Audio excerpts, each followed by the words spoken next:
ஒரு நாள் ஒருத்தன் குயிலிடம் சொன்னான், நீ மட்டும் கருப்பா இல்லைன்னா எவ்வளோ நல்லா இருக்கும்.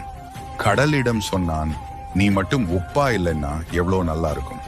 ரோஜாவிடம் சொன்னான், உன்னிடம் முட்கள் இல்லைன்னா எவ்வளோ நல்லா இருக்கும். அப்போது அந்த மூன்றும் ஒன்று சேர்ந்து சொன்னது, ஏ மானிடா, உன்னிடம் மட்டும் பிறரின் குறை கண்டுபிடிக்கும் பழக்கம் இல்லைன்னா எவ்வளோ நல்லா இருக்கும். பிறரிடம் குறை காணா மனிதன் என்றுமே அழகுதான். பிச்சைக்காரன் வந்து வாசல்ல கேட்கறான், சார் அம்மா தாயே சோறு போடு. அந்த அம்மா வேகமா வந்தது, சாப்பாடு சோறு எடுத்துன்னு வந்தது, பார்த்தது. ஆளை பார்த்தா பயங்கரமா இருக்கிற, போய் மூட்டத்துக்கு ஏதாவது வேலை செஞ்சு பழைக்க வேண்டியதானே, பிச்சை எடுக்கிற. அவன் கோவப்படல சார், கோவப்பட்டா அவன் நினைச்சது நடக்காது. அம்மாடி, நீ கூட பாக்குறதுக்கு நயன்தாரா மாதிரி தான் இருக்கிற. சினிமாவில் நடிக்கவா போன? இதுங்களுக்கெல்லாம் வடிச்சு போட்டுறதுக்கு தானே இந்த வீட்டிலே இருக்கிற. அந்த அம்மா அழுது